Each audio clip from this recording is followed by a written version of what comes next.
सात संगत जी प्यार से कहना धन निरंकार जी। सत्संग जी आज का बहुत ही सुंदर टॉपिक।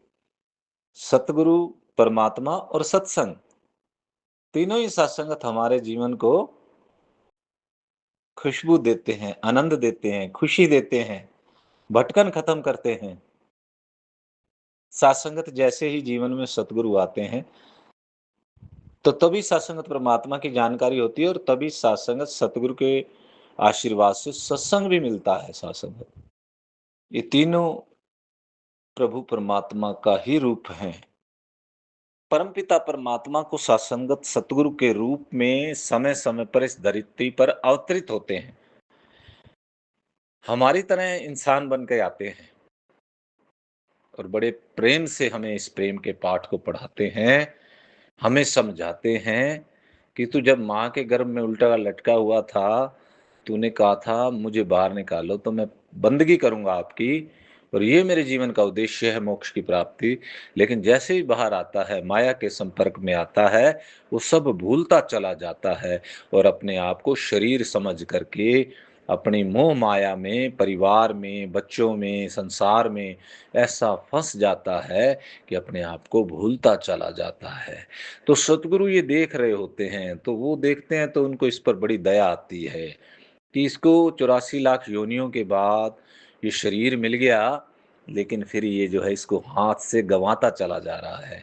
हीरे जैसा जन्म है, कोडी बदले जाए। वो देखता है तो फिर उससे रहा नहीं जाता और फिर हमारी तरह वो आकर के इस धरा के ऊपर, इस मृत्यु लोक में वो ब्रह्म ज्ञान प्रकट करते हैं, समझाते हैं, बताते हैं कि ये प्रभु परमात्मा और तेरा इसका संबंध क्या है। तू इसके लिए आया है जीवन में, मानव शरीर लेकर के प्रभु की भक्ति करने के लिए, प्रभु का सत्संग, सत्य का संग करने के लिए आया है। और तो किन संसारिक उसमें उलझ के रह गया है माया के अंदर और भूल बैठा है अपने आप को। और साथ संगत फिर उसको होश आता है, फिर जागता है, फिर हाथ जोड़ देखता है, सच्चे पातशाह बड़ी कृपा है, बड़ी कृपा है। भ्रमों से जाग जाता है। भ्रम साथ संगत पता नहीं किसको कहां पर घेर लेते हैं।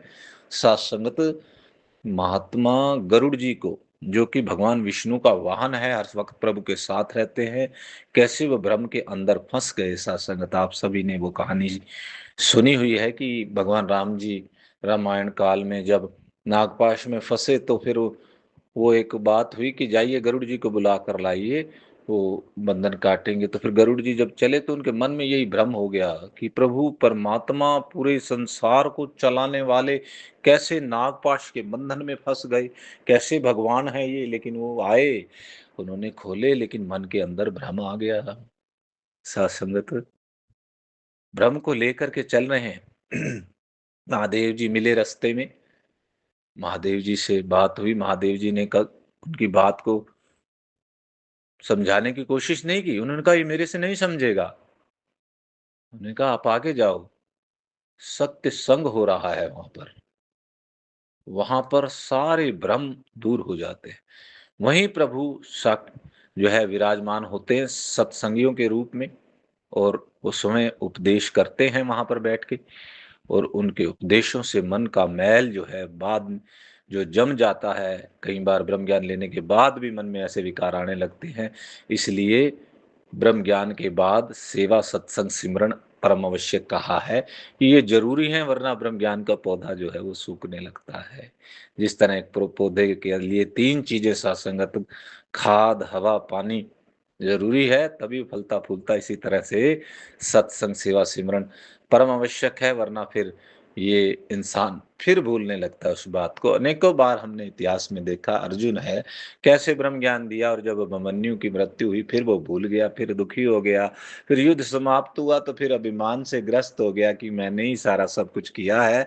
भगवान जी से कहने लगा मेरे से बड़ा तो कोई योद्धा ही नहीं, मैंने ही सबको मारा। फिर बर्बरी जी के पास लेकर के गए, कहा कि तुमने क्या देखा युद्ध में, किसने क्या किया। तो उन्होंने कहा किसी ने कुछ भी नहीं किया। क्या बात है साथ संगत, केवल एक सुदर्शन चक्र चल रहा है और वही सारे काम कर रहा है। यही ब्रह्म ज्ञान है। यही अगर हमें मुझे भी याद हो जाए कि यही सब कुछ कर रहा है, बस सत्संगत यही ब्रह्म ज्ञान है। यही सब कुछ कर रहा है और ये मेरे सामने। लेकिन ये कृपा तब होती है जब जीवन में सतगुरु होते हैं, निरंतर जगाते रहते हैं, बताते रहते हैं, सिखाते रहते हैं, तो बात बन जाती है।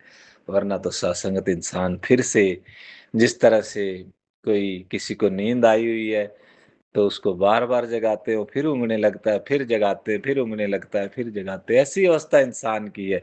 यदि सत्संग से दूर होता है, तो फिर उसके मन के अंदर बार-बार कामी विचार आते हैं, क्रोधी विचार आते हैं, लोभी अहंकारी विचार आते हैं, जाने कितने-कितने विचार आते हैं। अगर सतगुरु नहीं होता तो कितना कुछ भी हो, कितना बड़ा राजा हो, कितना ज्ञान हो, बात बनती नहीं। रावण का देखा, सारे वेदों का ज्ञाता, सब कुछ जानने वाला, सब कुछ उसके पास, लेकिन सतगुरु की बात, जो सतगुरु का वचन होता है, वो वास्तविक सतगुरु होता है, वो जीवन में नहीं था, नहीं माना उन्होंने किसी की बात को, और फिर जो है अहंकार से युक्त हो गए, और फिर सत्संगत क्या अवस्था हुई वो हम सबको पता है। तो सत्संग संगत इसलिए तीनों प्रभु परमात्मा के रूप हैं, सतगुरु, परमात्मा और सत्संग। ये तीनों एक प्रभु परमात्मा, और तीनों का ही सहारा सत्संगत लेते हुए जीव मोक्ष को प्राप्त होता है। प्यार से कहिए धन निरंकार।